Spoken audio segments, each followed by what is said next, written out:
tudo que eu quero descer para o mundo que eu quero descer.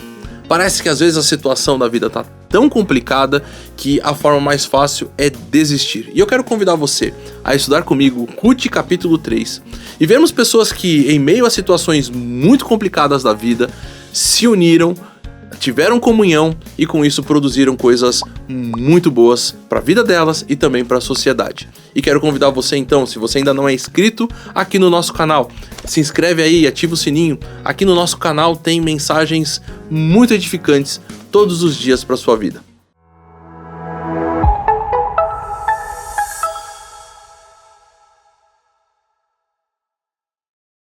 E nesse mês que estamos estudando sobre comunhão, quero conversar com você um pouquinho sobre esse texto especial que nós temos no Antigo Testamento, uma história extremamente bonita, que é a história de Ruth e Boaz. E quero pensar com você um pouquinho sobre como a nossa comunhão, ela deve produzir frutos, mas nós temos também que ter uma certa sensibilidade de com quem é essa pessoa que nós temos comunhão. É interessante para mim, fico pensando, por exemplo, no apóstolo Paulo, que lá quando ele está escrevendo para o seu filho na fé, Timóteo, conversando com ele sobre as perspectivas ministeriais, sua perspectiva de vida e aquilo que ele deveria fazer, lá no capítulo 2 de 2 Timóteo, ele diz: olha, Timóteo, tome cuidado com as questões da sua vida e fuja de coisas que realmente não são proveitosas para a vida, porém, fique firme, se aproxime de pessoas que vão seguir essa mesma fé, esse mesmo amor, essa mesma piedade, e que juntos vocês vão invocar o nome do Senhor. Está lá no capítulo 2, versículo 22. O que é bem interessante esse conselho, porque ele nos mostra que comunhão, então, não tem a ver só com a gente estar junto. Comunhão não tem só com a gente até mesmo juntar uma boa galera, um bom grupo de pessoas e até mesmo com um certo objetivo e propósito. Se você for pensar em um grupo que se une com um objetivo, com um propósito e que não foi bom, por exemplo, nós temos a Torre de Babel, nós temos alguns exemplos bíblicos de pessoas que mesmo se unindo não tinham um propósito claro de bênção e que a coisa caminhou de forma errada. E é interessante que nesses tempos que temos vivido, temos visto um pouco dessa situação de como algumas pessoas, por causa daquilo que elas estão vendo, da forma como elas estão enxergando o mundo, até mesmo talvez conforme com as pessoas que elas estão caminhando, elas têm meio que desistido da vida, têm desistido daquilo que elas até mesmo se propõem a fazer. E alguns motivos para desistir das coisas, às vezes são até meio que claros. A pessoa pode ter desistido porque ela ficou com medo, afinal a gente vê o desafio grande. Aliás, algumas pessoas até mesmo dizem que, por exemplo, quando Moisés viu o desafio gigantesco que estava à sua frente, né, quando Deus o chama para ser o libertador do povo, ele meio que começou a dar aquelas desculpas porque encarou, ele viu realmente a realidade daquilo que tinha. E talvez isso possa ser uma realidade da sua vida. Talvez algumas outras pessoas desistem porque elas superestimaram demais, às vezes até mesmo a sua própria capacidade em fazer alguma coisa. Acharam que, na verdade, olha só, essa aqui é a tarefa para fazer, eu vou fazer, isso aqui vai ser assim, ó, rápido e fácil. E quando elas começaram a fazer a coisa, viram que não era bem assim. Aliás, você já fez alguma coisa na sua casa, começou alguma obra na sua casa? Não é exatamente isso que acontece? Não, é só trocar aquele piso, é só trocar aquele azulejo e de repente quando começa a mexer numa coisa, a coisa vai ficando cada vez maior e parece que tudo sai meio que do controle. Outras pessoas podem acabar desistindo daquilo que elas têm como proposta, meio que por causa de crenças ou de valores equivocados que ela tem na vida. E quando elas são confrontadas com a realidade, elas começam a perceber que aquilo que era tão importante para a vida delas meio que fica em segundo plano, meio que não sustenta de fato uma forma correta de pensar e de como agir em relação às coisas. Eu não sei. Eu não sei qual pode ser a sua realidade em relação a isso, mas uma coisa é certa, e a gente vê isso de uma forma bem clara dentro do texto bíblico, que as dificuldades, elas são não só reais, mas elas são realmente muito complexas na nossa vida. Eu fico pensando, por exemplo, no livro de Gênesis, e eu acho algo assim impressionante. Porque nós temos uma criação fantástica, algo maravilhoso, tudo feito e até mesmo certificado de que era bom e, claro, na criação ali, depois do homem, muito bom. Até mesmo as necessidades, vamos dizer assim, mais básicas, vamos dizer, se poderíamos dizer assim, do homem foram supridas. Quando Deus vê ali a única coisa que não é boa, o fato dele estar sozinho, foi lá e criou a mulher e trouxe para ele, e a gente vê aquela expressão, agora não só vinda de Deus, olhando para a criação e falando tudo isso é bom, é muito bom, mas até mesmo do homem, colocando, olha, essa é osso dos meus ossos, é carne da minha carne, faz parte de mim, a alegria de receber a mulher e de viver junto. Só que nós temos o capítulo 3 dentro desse livro que mostra uma realidade diferente. A coisa começa a ficar complicada. E não só complicada no sentido de que a vida do homem vai ter dificuldades, mas é claro que o foco principal ali é exatamente essa desconexão que agora vai ter com Deus. O fato de que Deus ia todos os dias ali, na virada do dia, para ter aquele encontro com o homem, para conversar com ele, para ter esse relacionamento tão gostoso, importante, agora meio que foi quebrado. E no capítulo 3, o homem então é expulso do jardim que Deus havia criado. Aí a gente pensa, poxa vida, como que a coisa vai ficar agora? Só que é tão marcante, é óbvio que a gente não tem aqui, não é nosso objetivo ficar pensando numa questão cronológica, por quanto tempo que aconteceu. Mas se você pensar, isso acontece no capítulo 3. Nós temos então aí o capítulo 4 e o capítulo 5, mostrando, por exemplo, a história de Caim e Abel, e depois também aparecendo Sete. Depois nós temos ali no capítulo 5 algumas genealogias e as coisas acontecendo, e no capítulo 6 já entra uma história impressionantemente complicada, porque é a história do dilúvio. Começa então, depois de 2 capítulos que o homem sai do jardim, já precisa ter uma correção ali, algo extremamente forte vindo da parte de Deus por causa da maldade do homem. Tudo isso vai até o capítulo 9, onde Deus faz uma aliança com Noé. E aí então, no capítulo 9, nós temos essa, poxa vida, agora uma esperança, aqui, parece que a coisa então agora, quem sabe vai andar um pouquinho, e aí a gente vê o quê? Capítulo 10 passa, capítulo 11 tem a história da Torre de Babel, onde Deus precisa novamente descer. Agora, óbvio, ele não traz novamente um dilúvio, porque inclusive ele tinha feito uma aliança que não faria, mas ele desce porque a coisa está complicada, porque a história está complicada, porque as pessoas estão literalmente, a humanidade se juntando para criar algo complicado. E a nossa história? A história do livro de Ruth, ela começa no capítulo 1 especificando quando em que momento histórico ela está acontecendo. Ruth, essa linda história, acontece durante o período dos juízes, que é conhecido, inclusive, como um dos períodos mais difíceis da história de Israel. Afinal de contas, Deus havia dado a sua lei, Deus havia feito aliança, Deus havia caminhado com o povo até chegar na Terra Prometida. O povo agora estava ali para poder começar a ter a sua vida, cada tribo no seu lugar. Porém, a coisa fica complicada. A marca do livro de Juízes era exatamente, olha, não havia rei e cada um fazia aquilo que dava na telha. As coisas e as histórias que a gente vê no livro, principalmente no final do livro de Juízes, são extremamente marcantes de duras, de complicadas, de terríveis histórias que estão acontecendo.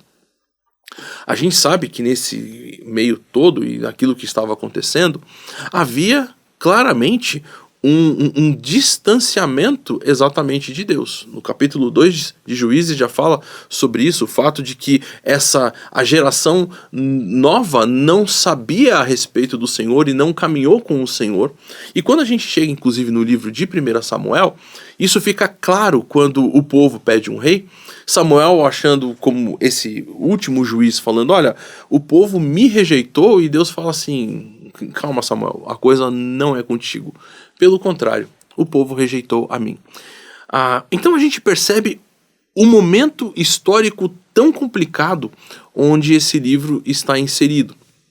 Talvez, olhando para isso, a gente possa repensar e reavaliar até mesmo as nossas questões, o nosso momento. Às vezes a gente tem a tendência de sempre achar que aquilo que nós estamos vivendo é o fim da picada. A coisa não tem mais para onde ir, chegou num ponto que não tem mais nada para frente. Aliás, há pouco tempo atrás, nós estamos aqui em 2024, então há 4 anos atrás, tivemos um momento histórico extremamente complicado que foi o momento da Covid. Nesse momento, aquilo que a gente via constantemente em todos os lugares chegou o fim dos tempos. Agora a coisa não tem mais jeito. Parece que as pessoas começaram a entrar nesse espiral de se afundar, de não encontrar mais esperança, literalmente de desespero até mesmo em alguns momentos.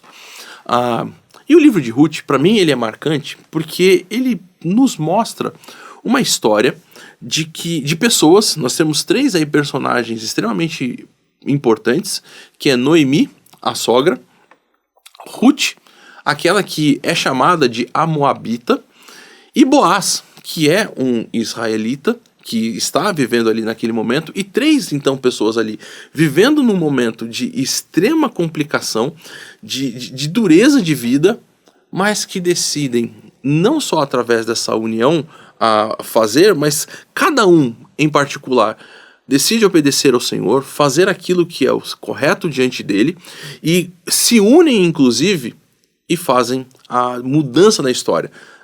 Dessa união sai, inclusive, algo que traz esperança e traz algo de bom para toda a sociedade.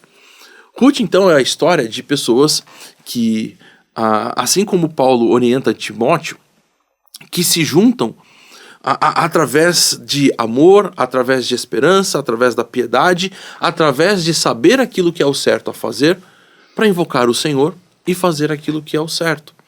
E é isso que eu quero desafiar você nessa manhã. É isso que eu quero desafiar você durante essa nossa mensagem. De que, independente dessa situação tão complicada que talvez possa estar a sua vida nesse momento, ou até mesmo da forma tão dura que talvez você tenha olhado para todas essas questões, encontrar a direção de Deus no meio disso tudo para servi-lo, para agradá-lo, para encontrar outras pessoas que fazem o mesmo, para você ter até mesmo a parceria nisso, né? Para você ter esse tempo de comunhão com essas pessoas e, claro, através disso também ser uma grande bênção em outros lugares. E aí que eu quero começar a ler o texto com você do capítulo 3, para que a gente possa conhecer essa história e dessa história, então, tirar algumas lições. Ruth, no capítulo 3, nos diz assim: certo dia, Noemi, sua sogra, lhe disse: minha filha, tenho que procurar um lar seguro para a sua felicidade. Boaz, senhor das servas com quem você esteve, é nosso parente próximo. Esta noite ele estará limpando cevada na eira. Lave-se, perfume-se, vista sua melhor roupa e desça para a eira. mas não deixe que ele perceba você até que tenha comido e bebido. Quando ele for dormir, note bem o lugar em que ele se deitar, então vá, descubra os pés dele e deite-se. Ele lhe dirá o que fazer. Respondeu Ruth: farei tudo o que você está me dizendo. Então ela desceu para a eira e fez tudo o que a sua sogra lhe tinha recomendado. Quando Boaz terminou de comer e beber, ficou alegre e foi deitar-se perto do monte de grãos. Ruth aproximou-se sem ser notada, descobriu os pés dele e deitou-se. No meio da noite, o homem acordou de repente. Ele se virou e assustou-se ao ver uma mulher deitada a seus pés. Quem é você? Perguntou ele. Sou sua serva Ruth, disse ela. Estenda a sua capa sobre a sua serva, pois o Senhor é resgatador. Boaz lhe respondeu: o Senhor a abençoe, minha filha.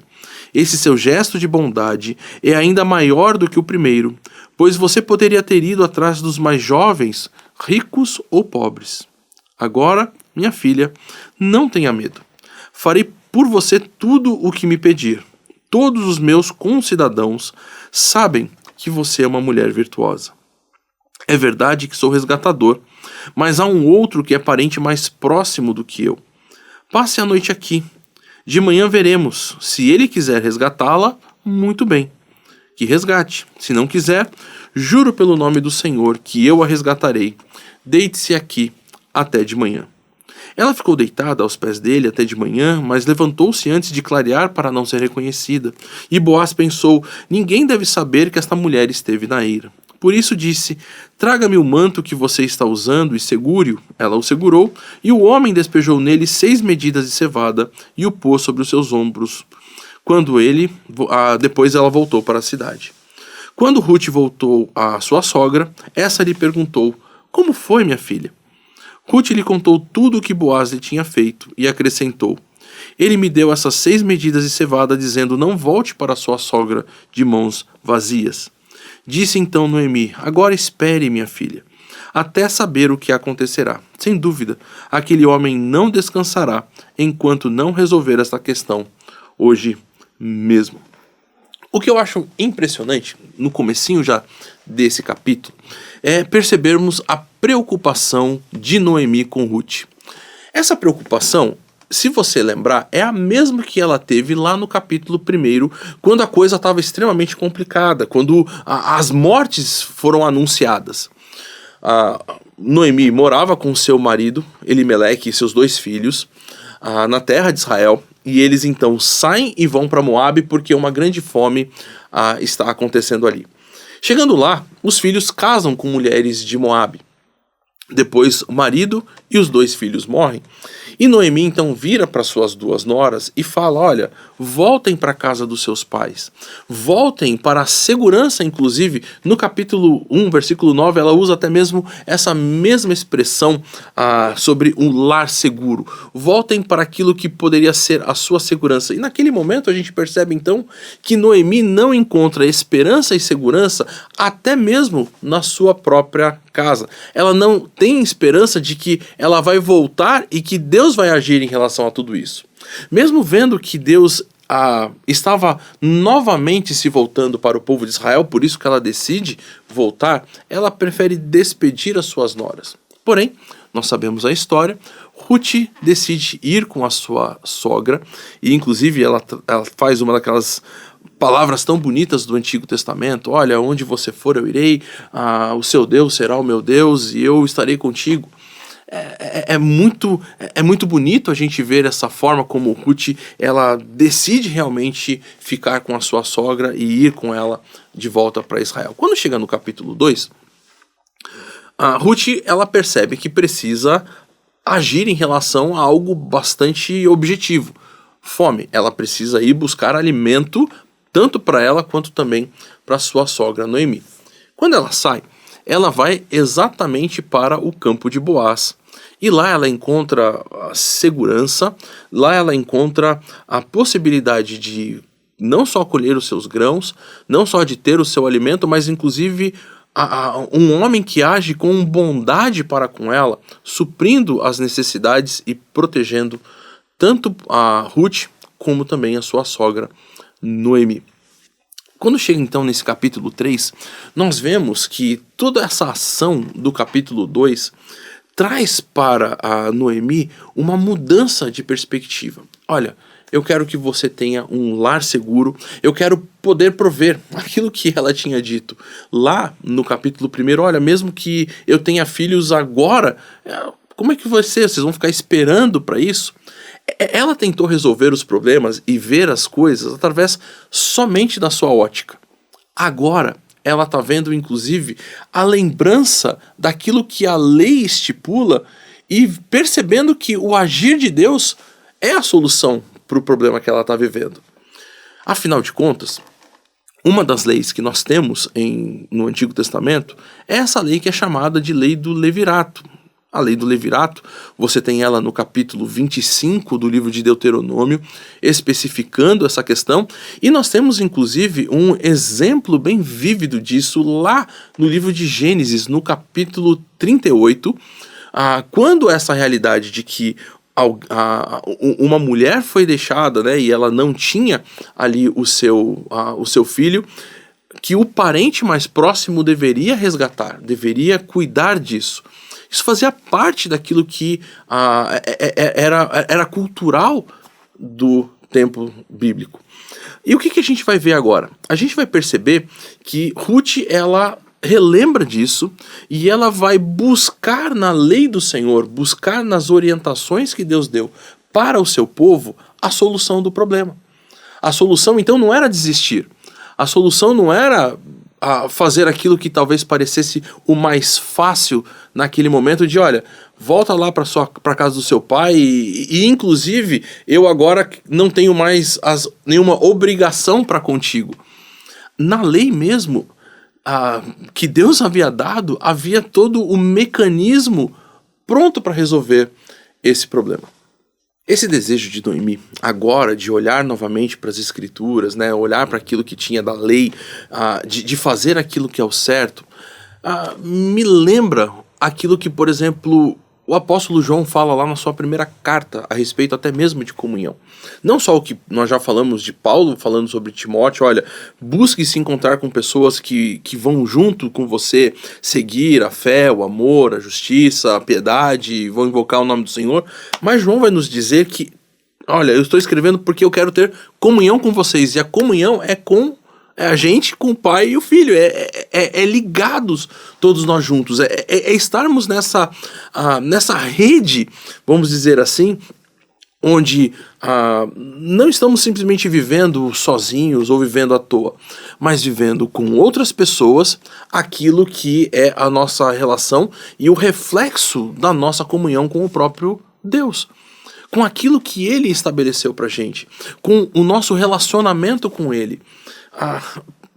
É impressionante, por exemplo, quando a gente olha para as profecias e nós vemos tantas vezes Deus colocando essa questão de que até mesmo o povo estava fazendo sacrifícios, lidando ali com as questões rituais, mas o fato de não estar cuidando do pobre, do órfão, da viúva, do estrangeiro, de estar usando balanças com pesos errados, ou seja, das pessoas não estarem lidando de forma correta e em amor com o próximo, isso estava mostrando que o povo estava totalmente fora daquilo que era amar a Deus. E é interessante então a gente perceber como há um desenvolvimento tão profundo na vida de Noemi agora, de ela querer novamente o bem-estar de Ruth, mas agora querer esse bem-estar através daquilo que é o certo. E ela cria então todo um estratagema. E talvez você pode falar assim, mas então você está falando que a nossa comunhão precisa vir através de um relacionamento como o de Ruth com Boaz, que casaram? Não. Mais uma vez eu estou pensando, assim como Paulo instruiu Timóteo de juntar com pessoas que querem realmente fazer aquilo que é o certo, e nesse momento a gente tem essas pessoas aqui, que claro, acabou surgindo um casamento disso tudo, porque era inclusive a necessidade ali naquele momento de Ruth, mas os princípios que estão aqui ligados, eu creio que podem ser e devem ser bastante úteis para a gente. Noemi então começa a dar um monte de instruções para Ruth. Olha, vai lá na eira, Boaz vai estar lá, vai até onde ele está, você se arrume toda, né, e se produza, não simplesmente como uma forma de enganar com os olhos, mas é exatamente todo o ambiente que está sendo criado aqui. Eu acho impressionante, por exemplo, uma das coisas é Noemi falar para Ruth esperar Boaz comer, beber e ir se deitar e estar sozinho para poder ter. Afinal de contas, o que Boaz está fazendo ali naquele momento? Boaz era o dono da eira. Bem provavelmente era essa exatamente a questão. Ele era o dono das terras.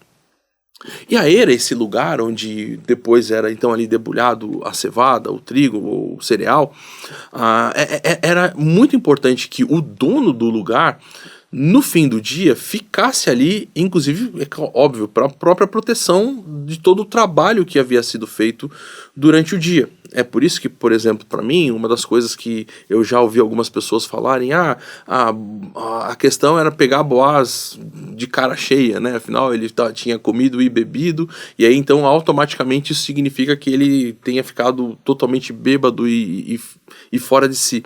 Parece que não é exatamente a dinâmica que o texto está propondo, até mesmo porque Boaz, ele está extremamente lúcido quando ele vai conversar com a Ruth. Ele está sóbrio, ele conversa com ela abertamente, inclusive consegue ligar e relacionar as coisas e entender aquilo que está acontecendo.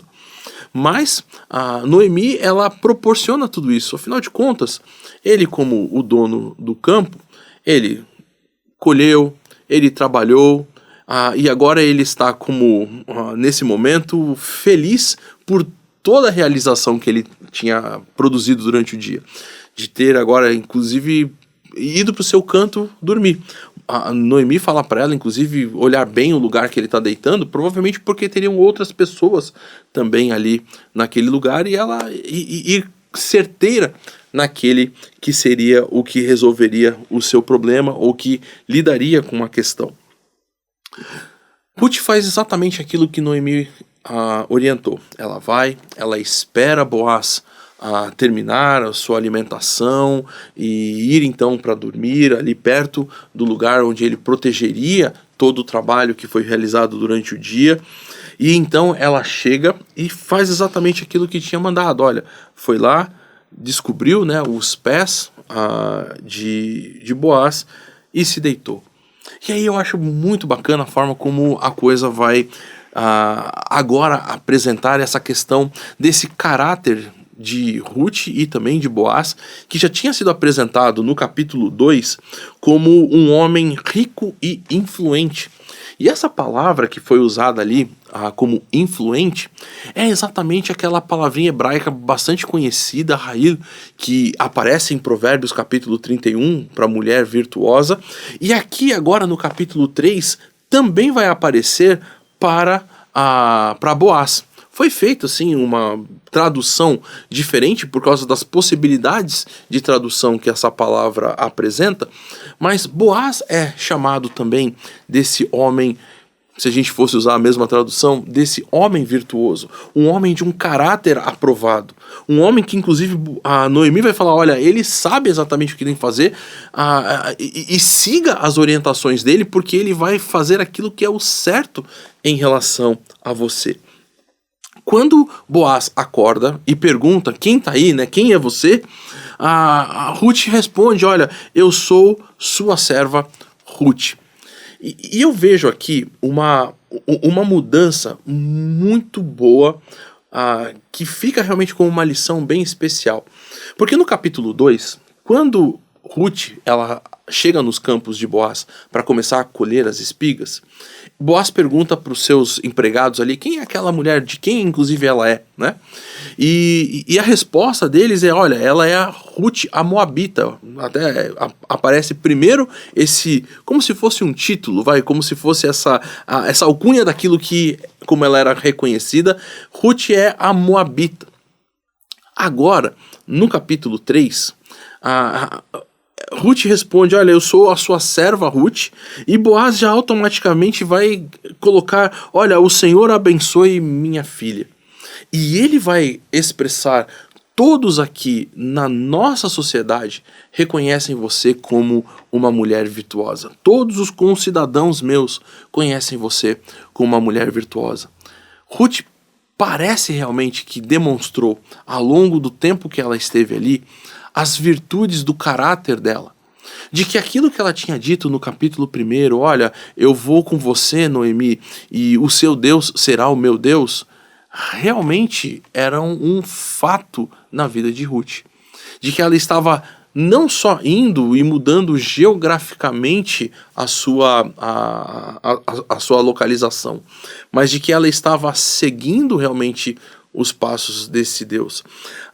Boaz no capítulo 2 chega até a falar, olha, que ela seja abençoada e que o Senhor em quem ela buscou a proteção, se colocou debaixo das asas, fosse uma bênção para a vida de Ruth.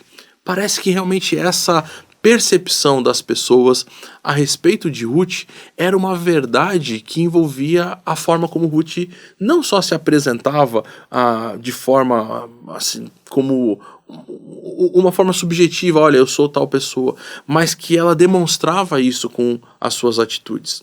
Aliás, se você olhar com atenção para a narrativa do texto, Boaz vai inclusive dizer assim, olha, essa sua atitude agora, esse seu ato de bondade foi maior, inclusive, do que o primeiro. O primeiro, quando ele menciona ali no capítulo 2 o fato dela não ter abandonado a sua sogra, dela ter ido a mudar para Israel e de ela estar ali sendo a família e cuidando da sogra naquele momento. E o que eu acho muito bonito é exatamente a expressão que Boaz vai usar aqui. Porque quando ele diz assim, o Senhor abençoe minha filha, esse seu gesto de bondade. E a palavra que aqui traduzida como bondade, bem traduzida, é a palavra hesed do nosso texto do hebraico, que envolve essas questões bastante conhecidas desse amor sacrificial, dessa expressão de um amor como o amor de Deus realmente por nós.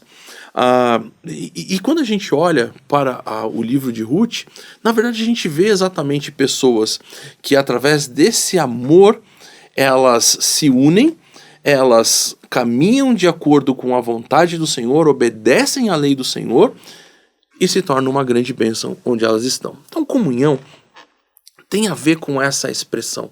Comunhão tem a ver com essa ideia central de você estar ligado com essas outras pessoas, pessoas que têm demonstrado esse amor de Deus, pessoas que têm demonstrado esse desejo de, inclusive, ser uma grande bênção na vida do outro e, na união, produzir esses frutos de comunhão. É interessante que o desenrolar da história tem algo que para mim, inclusive, vamos dizer assim, é bem significativo. Quando, depois que Boaz fala para ela, olha, eu vou fazer tudo aquilo que você me pedir, ele diz para ela, mas olha, a verdade é que eu sou sim o seu parente resgatador, eu tenho sim essa questão, mas existe alguém que tem a primazia em relação a isso. Tem um parente que é mais próximo. Tem alguém que tem que ser consultado primeiro. Para mim isso é bem interessante porque mostra na atitude de Boaz essa percepção correta de como a lei deve ser cumprida.